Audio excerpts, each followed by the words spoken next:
гледавме на снимките како влегуваат, ние бевме горе во обид, тргнавме кон кабините странични, за да бараме излез, дали има излез од таму.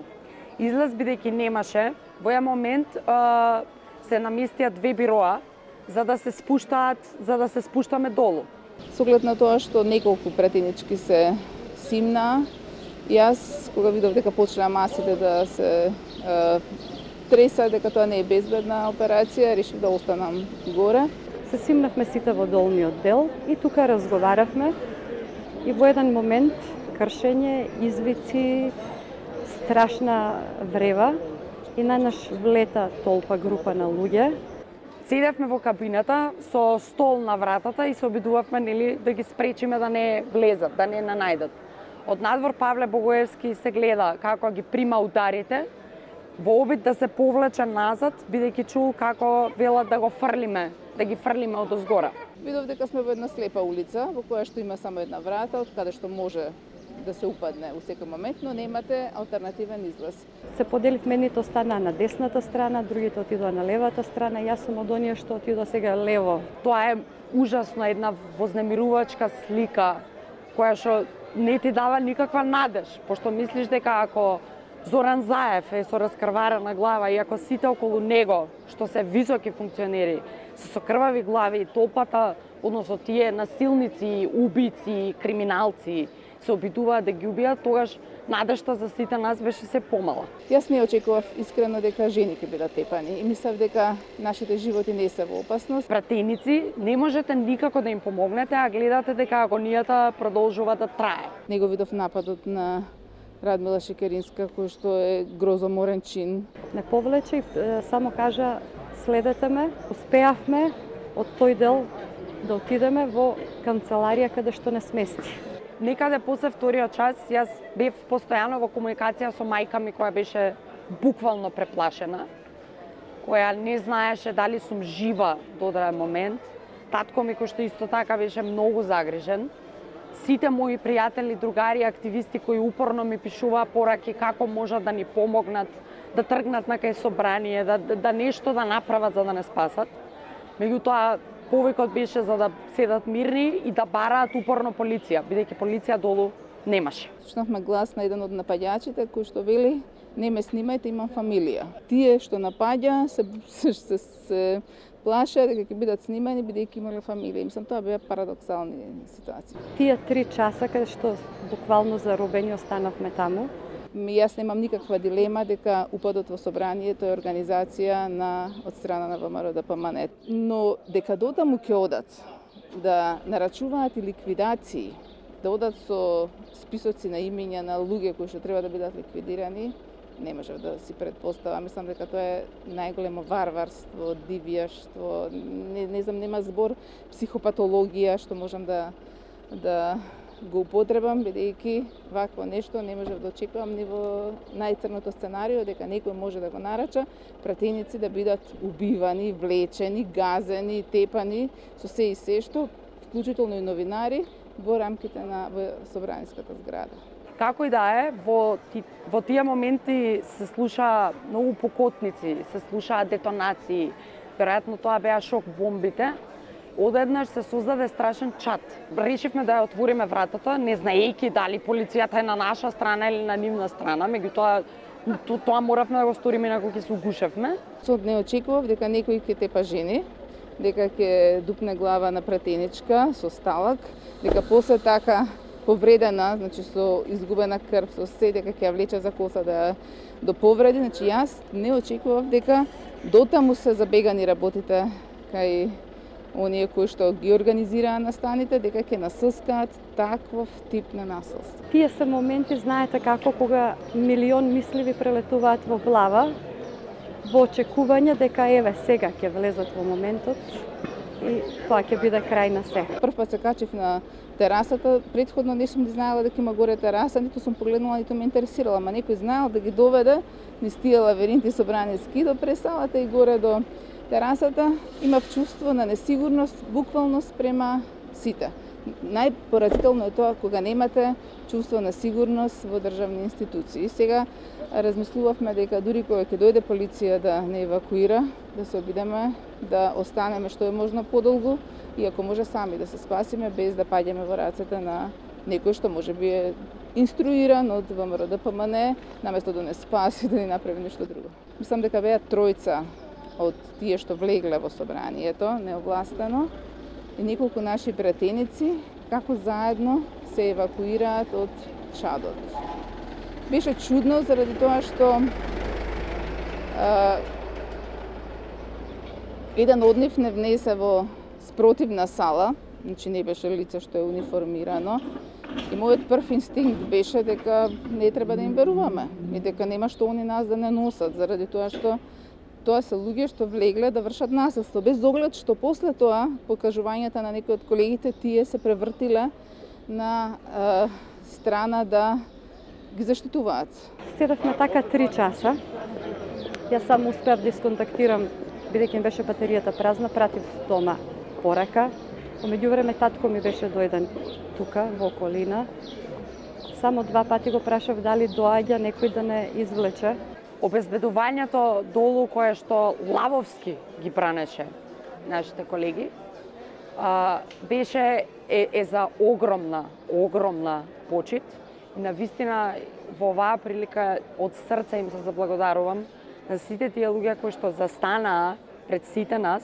Најпарадоксална ситуација беше кога не евакуира во заеднички комбиња заедно со напаѓачи, заедно со пратеници од ВМРО ДПМН, кои што претходно ги видовме како седеа во собраниската сала, се бацуваа и си честитаа со напаѓачите.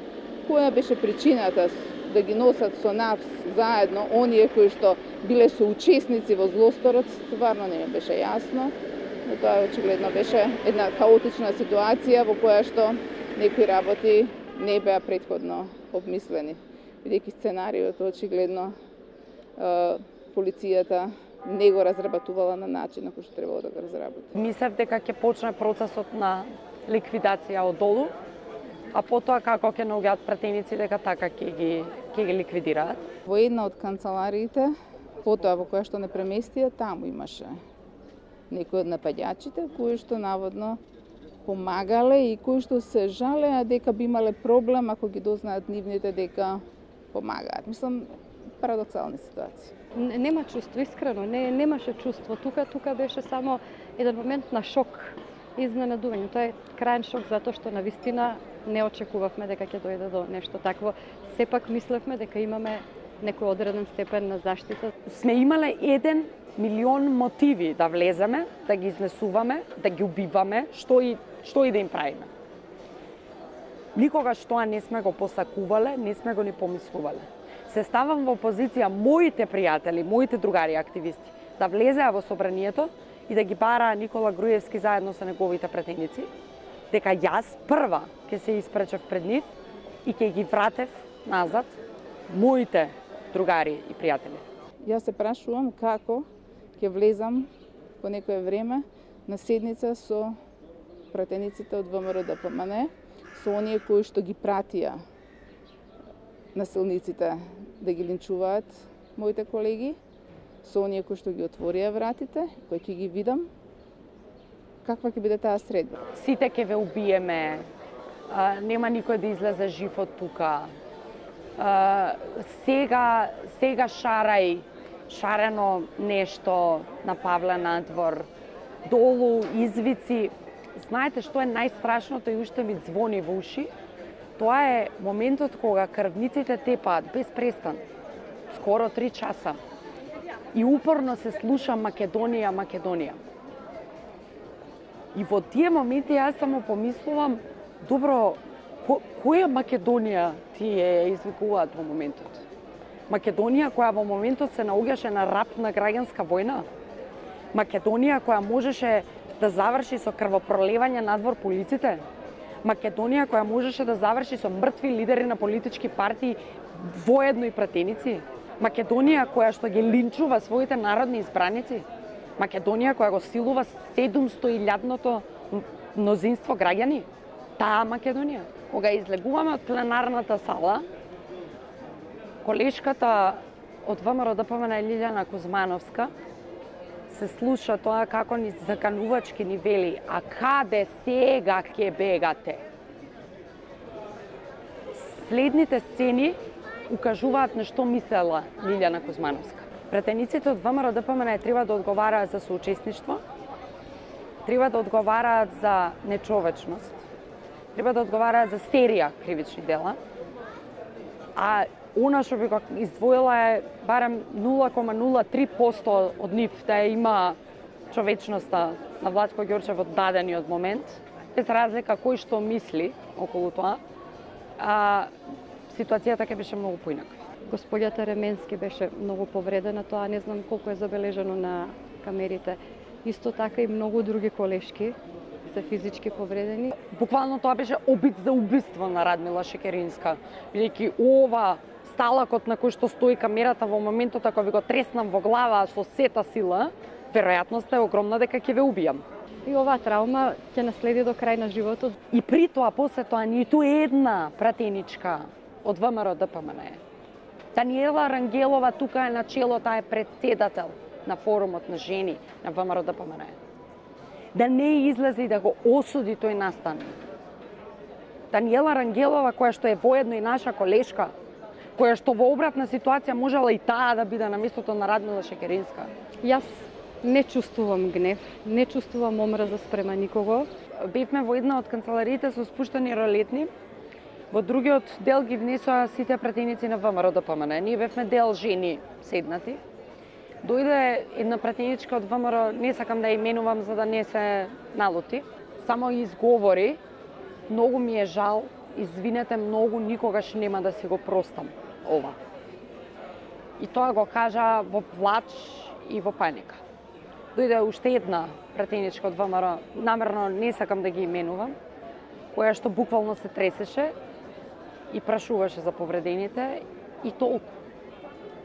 Например, колешката Вировиќ Владанка, која што не ги видела, јас не го имав видено видеото претходно, каде што она се гушка со лицата со качулки, меѓутоа таа па бесрамно дојде и седна со нас и зборуваше со дел од пратеничките многу смирено, така што мене ми е многу жал што македонските граѓани во собранието не избрале луѓе.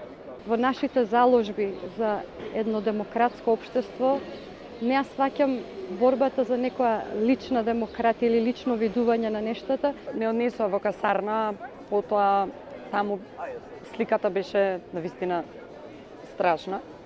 Пратениците од ВМРО ДПМН седеа само на една клупа позади нас. Никој од нив не дојде, не им прииде на своите колеги, кои беа со крв, кои беа со чалми на главата, кои беа преврзувани, кои беа повредени и слично.